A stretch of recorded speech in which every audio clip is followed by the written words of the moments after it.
Crime and Punishment by Fyodor Dostoyevsky. Part 5, Chapter 5. Lebeziatnikov looked perturbed.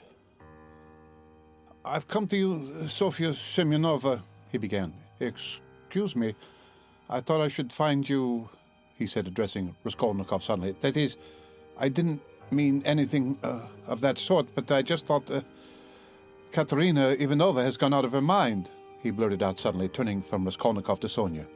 Sonia screamed. "At least it seems so, but we don't know what to do. You see, she came back. She seems to have been turned out somewhere, perhaps beaten. So it seems at least she had run to your father's former chief. She didn't find him at home. He was dining at some other general's. Only fancy, she rushed off there to the other generals, and imagine she was so persistent that she managed to get the chief to see her, had him fetched out from dinner, it seems. You can imagine what happened. She was turned out, of course, but according to her own story, she abused him and threw something at him. One may well believe it. How it is she wasn't taken up, I can understand. Now she's telling everyone, including Amalia Ivanovna, but it's difficult to understand her. She is screaming and flinging herself about. Oh yes, she shouts that since everyone has abandoned her, she will take the children and go into the street with a barrel organ, and the children will sing and dance, and she too, and collect money, and will go every day under the general's window to let everyone see well-born children whose father was an official begging in the street. She keeps beating the children, and they are all crying. She's teaching Lita to sing My Village, the boy to dance, Polenka the same. She's tearing up all the clothes and making them little caps like actors. She means to carry a tin basin and make it tinkle instead of music. She won't listen to anything. Imagine the state of things. It's beyond anything." Lebeziatnikov would have gone on, but Sonia, who had heard him almost breathless, snatched up her cloak and hat and ran out of the room, putting on her things as she went. Raskolnikov followed her, and Lebeziatnikov came after him. "She has certainly gone mad," he said to Raskolnikov as they went out into the street. I didn't want to frighten Sofya Semyonovna, so I said it seemed like it, but there isn't any doubt of it. They say that in consumption, the tubercles sometimes occur in the brain. It's a pity I know nothing of medicine. I did try to persuade her, but she wouldn't listen." "Did you talk to her about the tubercles?" "Well, not precisely of the tubercles. Besides, she wouldn't have understood. But what I say is that if you convince a person logically that he has nothing to cry about, he'll stop crying. That's clear. Is it your conviction that he won't?" "Life would be too easy if it were so," answered Raskolnikov. Excuse me, of course it would be rather difficult for Katerina Ivanovna to understand, but do you know that in Paris they have been conducting serious experiments as to the possibility of curing the insane simply by logical argument? One professor there, a scientific man standing, lately dead, believed in the possibility of such treatment. His idea was that there's nothing really wrong with the physical organism of the insane, and that insanity is, so to say, a logical mistake, an error of judgment, an incorrect view of things. He gradually showed the madman his error, and would you believe it, they say he was successful. But as he made use of douches too, how far success was due to that treatment remains uncertain. So it seems, at least. Raskolnikov had long ceased to listen. Reaching the house where he lived, he nodded to Lebeziatnikov and went in at the gate. Lebeziatnikov woke up with a start, looked about him, and hurried on.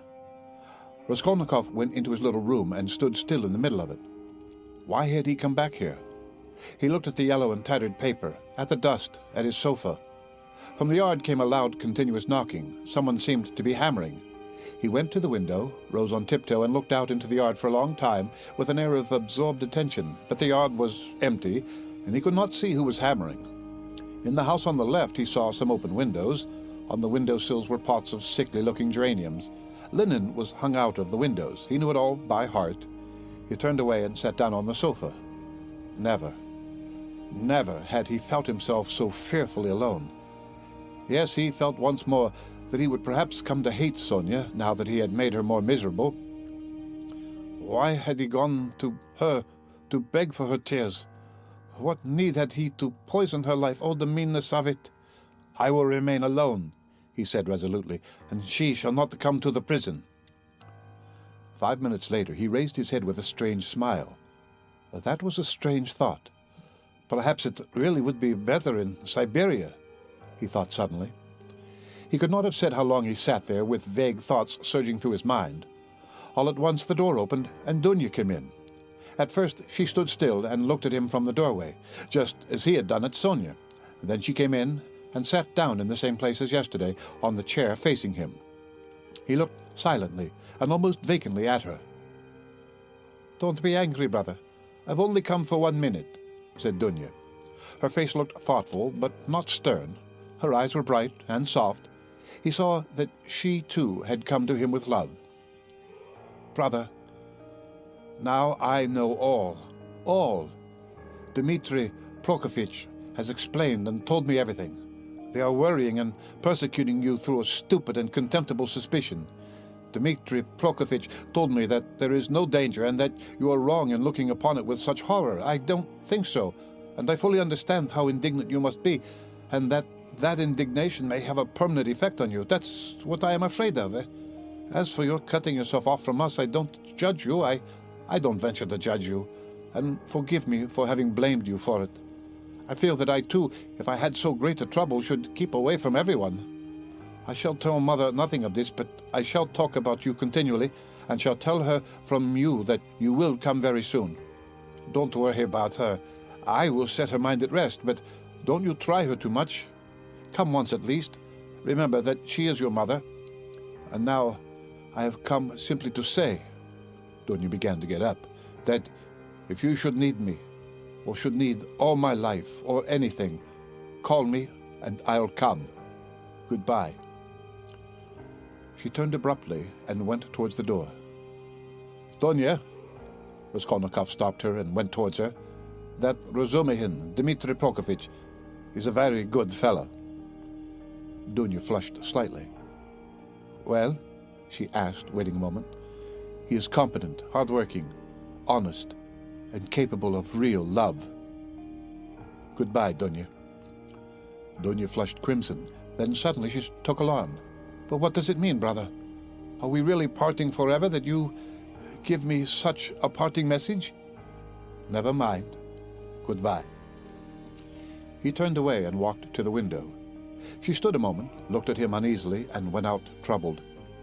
No, he was not cold to her. There was an instant, the very last one, when he had longed to take her in his arms and say goodbye to her, and even to tell her, but he had not dared even to touch her hand. Afterwards she may shudder when she remembers that I embraced her, and will feel that I stole her kiss. And would she stand that test? He went on a few minutes later to himself. No, she wouldn't. Girls like that can't stand things. They never do. And he thought of Sonia. There was a breath of fresh air from the window. The daylight was fading. He took up his cap and went out. He could not, of course, and would not consider how ill he was, but all this continual anxiety and agony of mind could not but affect him. And if he were not lying in high fever, it was perhaps just because this continual inner strain helped to keep him on his legs and in possession of his faculties. But this artificial excitement could not last long. He wandered aimlessly. The sun was setting. A special form of misery had begun to oppress him of late. There was nothing poignant, nothing acute about it, but there was a feeling of permanence, of eternity about it. It brought a foretaste of hopeless years of this cold, leaden misery, a foretaste of an eternity on a square yard of space. Towards evening, this sensation usually began to weigh on him more heavily. With this idiotic, purely physical weakness, depending on the sunset or something, one can't help doing something stupid. You'll go to Dunya as well as to Estonia, he muttered bitterly. He heard his name called. He looked round. Lebeziatnikov rushed up to him. "Only fancy, I've been to your room looking for you. Only fancy, she's carried out her plan and taken away the children. Sofya Semyonovna and I have had a job to find them. She's rapping on a frying pan and making the children dance. The children are crying. They keep stopping at the crossroads and in front of shops. There's a crowd of fools running after them. Come along." "And Sonia?" Raskolnikov asked anxiously, hurrying after Lebeziatnikov. "Simply frantic. That is, it's not Sofya Semyonovna's frantic, but Katerina Ivanovna, though Sofya Semyonovna's frantic too, but Katerina Ivanovna is absolutely frantic. I tell you, she's quite mad. They'll be taken to the police. You can fancy what an effect that will have. They're on the canal bank, near the bridge now, not far from Sofia Semyonovna's. Quite close. On the canal bank near the bridge, and not 2 houses away from the one where Sonia lodged, there was a crowd of people, consisting principally of gutter children. The hoarse, broken voice of Katerina Ivanovna could be heard from the bridge, and it certainly was a strange spectacle likely to attract a street crowd. Katerina Ivanovna, in her old dress with the green shawl, wearing a torn straw hat crushed in a hideous way on one side, was really frantic. She was exhausted and breathless. Her wasted, consumptive face looked more suffering than ever, and indeed, out of doors in the sunshine, a consumptive always looks worse than at home. But her excitement did not flag, and every moment her irritation grew more intense. She rushed at the children, shouted at them, coaxed them, told them before the crowd how to dance and what to sing, began explaining to them why it was necessary, and driven to desperation by their not understanding, beat them. Then she would make a rush at the crowd if she noticed any decently dressed person stopping to look.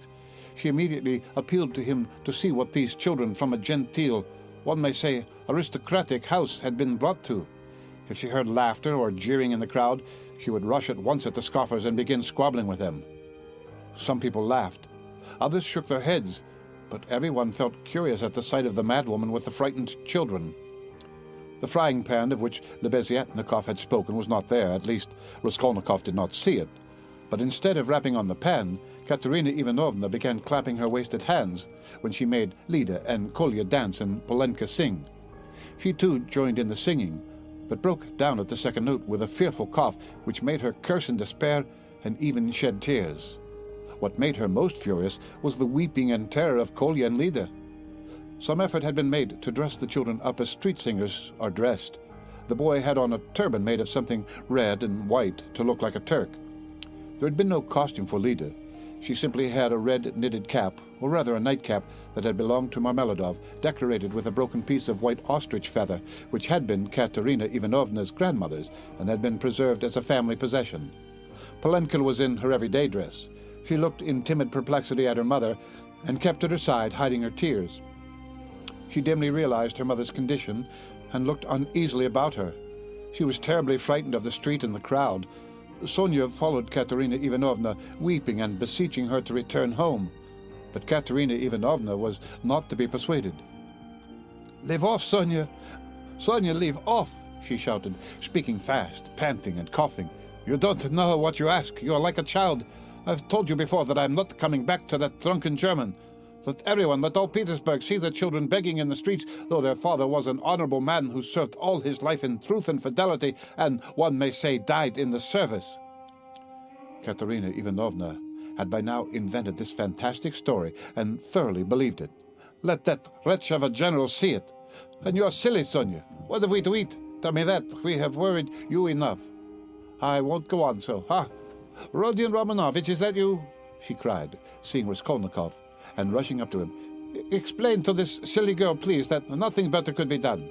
Even organ grinders earn their living, and everyone will see at once that we are different, that we are an honorable and bereaved family reduced to beggary, and that General will lose his post, you'll see.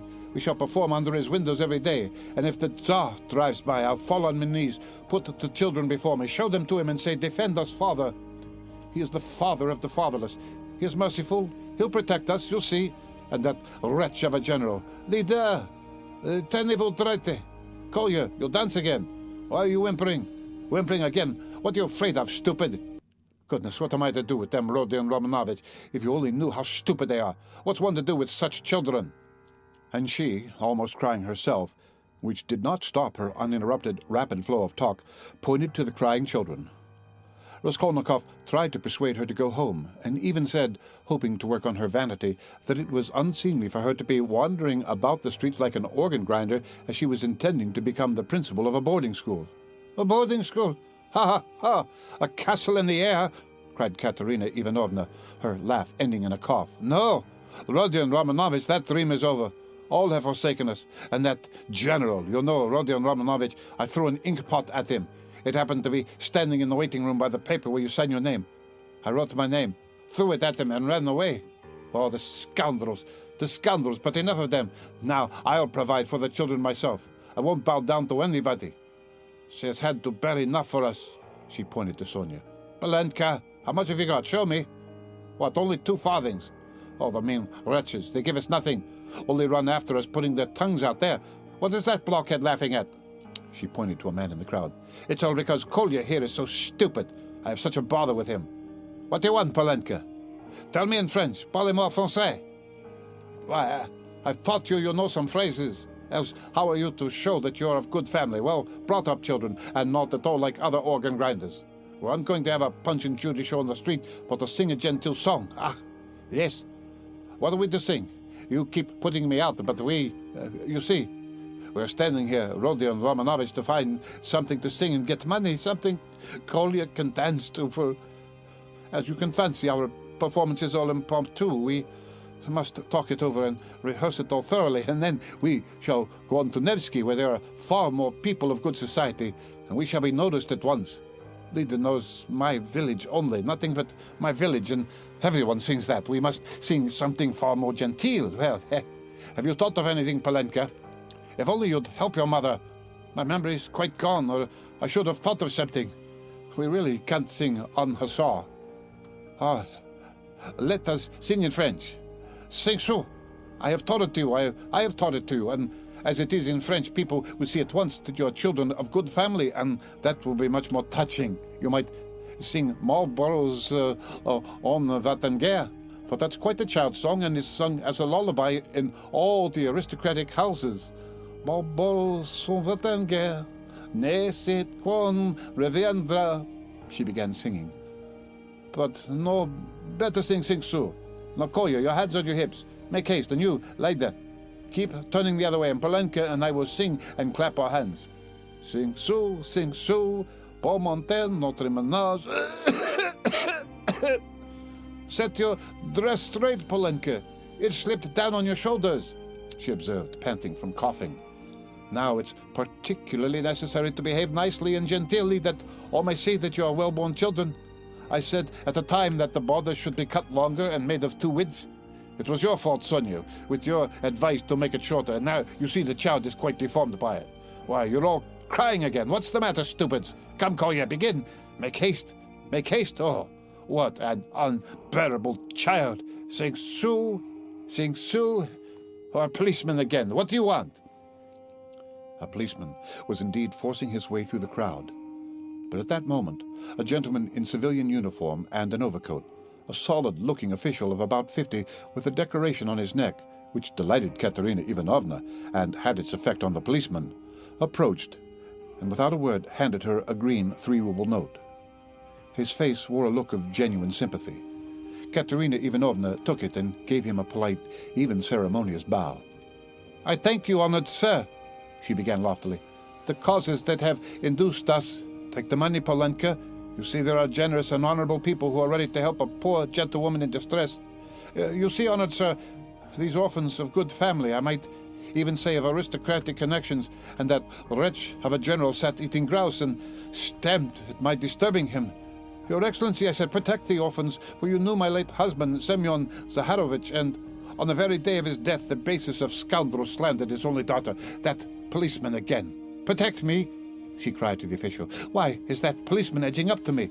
We've only just run away from one of them. What do you want, fool? It's forbidden in the streets. You can't make a disturbance. It's your making a disturbance. It's just the same as if I were grinding an organ. What business is it of yours? You have to get a license for an organ, and you haven't got one. And in that way you collect a crowd. Where do you lodge? What, a license? Wailed Katerina Ivanovna. I buried my husband today. What need of a license? Calm yourself, madam. Calm yourself, began the official. Come along. I will escort you. This is no place for you in the crowd. You are ill. Honored sir, you don't know, screamed Katerina Ivanovna. We are going to the Nevsky. Sonia, where is she? She is crying too. What's the matter with you? Oh, Kolya, Lida, where are you going? She cried suddenly in alarm. Oh, silly children! Kolya, Lida, where are they off to? Kolya and Lida, scared out of their wits by the crowd and their mother's mad pranks, suddenly seized each other by the hand and ran off at the sight of the policeman who wanted to take them away somewhere. Weeping and wailing, poor Katerina Ivanovna ran after them.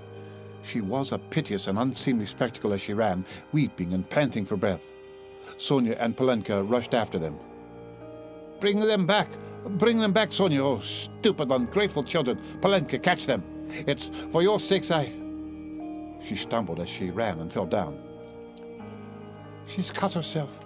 She's bleeding. Oh, dear, cried Sonia, bending over her. All ran up and crowded around. Raskolnikov and Lebeziatnikov were the first at her side. The official, too, hastened up, and behind him the policeman, who muttered, "Bother," with a gesture of impatience, feeling that the job was going to be a troublesome one. Pass on! Pass on!" he said to the crowd that pressed forward. "She's dying," someone shouted. "She's gone out of her mind," said another. "Lord, have mercy upon us," said a woman, crossing herself. "Have they caught the little girl and the boy? They're being brought back. The elder one's got them, the naughty imps." When they examined Katerina Ivanovna carefully, they saw that she had not cut herself against a stone, as Sonia thought, but that the blood that stained the pavement red was from her chest. "I've seen that before," muttered the official to Raskolnikov and Lebeziatnikov. "That's consumption. The blood flows and chokes the patient. I saw the same thing with a relative of mine own not long ago. Nearly a pint of blood, all in a minute. What's to be done, though? She is dying." This way, to my room," Sonia implored. "I live here. See that house? The second from here. Come to me. Make haste." She turned from one to the other. "Send for the doctor. Oh, dear." Thanks to the official's efforts, this plan was adopted, the policeman even helping to carry Katerina Ivanovna. She was carried to Sonia's room, almost unconscious, and laid on the bed. The blood was still flowing, but she seemed to be coming to herself. Raskolnikov, Lebeziatnikov, and the official accompanied Sonia into the room and were followed by the policeman, who first drove back the crowd, which followed to the very door. Polenka came in holding Kolya and Lida, who were trembling and weeping. Several persons came in, too, from the Kapernaumов's room, the landlord, a lame, one-eyed man of strange appearance with whiskers and hair that stood up like a brush, his wife, a woman with an everlastingly scared expression, and several open-mouthed children with wonder-struck faces. Among these, Svidrigailov suddenly made his appearance. Raskolnikov looked at him with surprise, not understanding where he had come from, and not having noticed him in the crowd. A doctor and priest were spoken of. The official whispered to Raskolnikov that he thought it was too late now for the doctor, but he ordered him to be sent for. Kapernaumov ran himself. Meanwhile, Katerina Ivanovna had regained her breath. The bleeding ceased for a time. She looked with sick but intent and penetrating eyes at Sonia, who stood pale and trembling, wiping the sweat from her brow with a handkerchief. At last, she asked to be raised. They sat her up on the bed, supporting her on both sides. "Where are the children?" she said in a faint voice. "You've brought them, Polenka. Oh, the sillies, why did you run away? Oh." Once more, her parched lips were covered with blood. She moved her eyes, looking about her. "So that's how you live, Sonia? Never once have I been in your room." She looked at her with a face of suffering. "We have been your ruin, Sonia. Polenka, Lida, Kolya, come here. Well, here they are, Sonia. Take them all. I hand them over to you. I've had enough. The ball is over. Lay me down. Let me die in peace." They laid her back on the pillow. "What? The priest? I don't want him. You haven't got a ruble to spare. I have no sins. God must forgive me without that. He knows how I have suffered. And if he won't forgive me, I don't care." She sank more and more into uneasy delirium. At times she shuddered, turned her eyes from side to side, recognized everyone for a minute, but at once sank into delirium again. Her breathing was hoarse and difficult. There was a sort of rattle in her throat.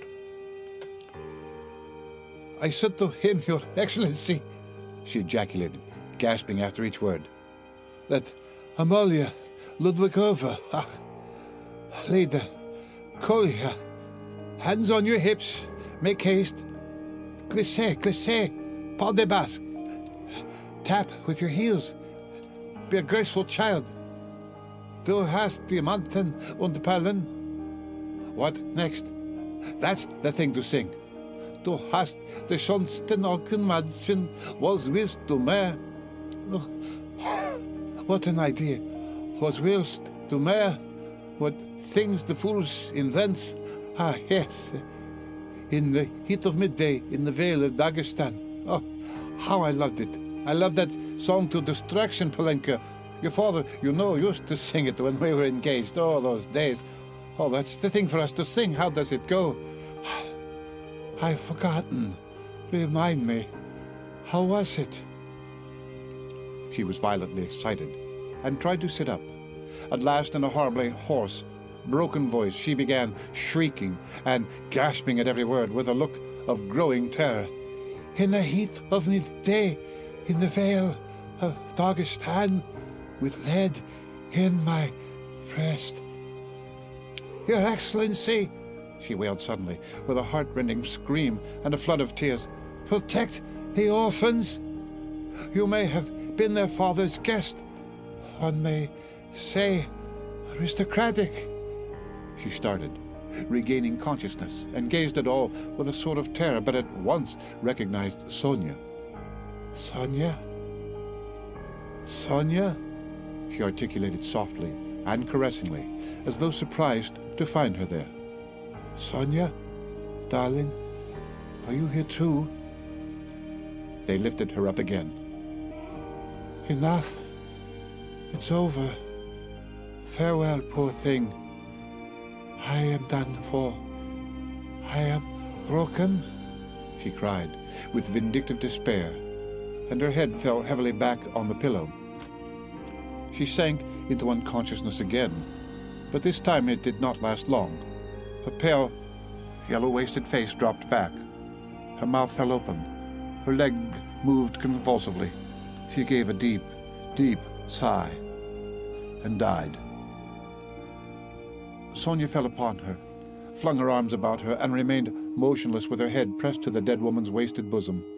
Polenka threw herself at her mother's feet, kissing them and weeping violently. Though Kolya and Lida did not understand what had happened, they had a feeling that it was something terrible. They put their hands on each other's little shoulders, stared straight at one another, and both at once opened their mouths and began screaming. They were both still in their fancy dress, one in a turban, the other in the cap with the ostrich feather. And how did the certificate of merit come to be on the bed beside Katerina Ivanovna? It lay there by the pillow. Raskolnikov saw it. He walked away to the window. Lebeziatnikov skipped up to him. She is dead, he said. Rodion Romanovich, I must have 2 words with you, said Svidrigailov, coming up to them. Lebeziatnikov at once made room for him and delicately withdrew. Svidrigailov drew Raskolnikov further away. I will undertake all the arrangements, the funeral, and that. You know, it's a question of money, and as I told you, I have plenty to spare. I will put those 2 little ones and Polenka into some good orphan asylum, and I will settle 1,500 rubles to be paid to each on coming of age, so that Sofya Semyonovna need have no anxiety about them. And I will pull her out of the mud too, for she is a good girl, isn't she? So tell Avdotya Romanovna that is how I am spending her 10,000. What is your motive for such benevolence? Asked Raskolnikov. Ah, you skeptical person, laughed Svidrigailov. I told you, I had no need of that money. Won't you admit that it's simply done from humanity? She wasn't a louse, you know. He pointed to the corner where the dead woman lay. Was she like some old pawnbroker woman? Come, you'll agree. Is Lutsen to go on living and doing wicked things, or is she to die? And if I didn't help them, Polenka would go the same way. He said this with an air of a sort of gay, winking slyness, keeping his fixed eyes on Raskolnikov, who turned white and cold, hearing his own phrases spoken to Sonia. He quickly stepped back and looked wildly at Svidrigailov. How do you know? He whispered, hardly able to breathe. Why, I lodge here at Madame Reslick's, the other side of the wall. Here is Kapanomov, and there lives Madame Reslik, an old and devoted friend of mine. I am a neighbor. You? Yes, continued Svidrigailov, shaking with laughter. I assure you on my honor, dear Rodion Romanovich, that you have interested me enormously. I told you we should become friends. I foretold it. Well, here we have, and you will see what an accommodating person I am. You'll see that you can get on with me. The end of Part 5, Chapter 5 of Crime and Punishment by Fyodor Dostoyevsky.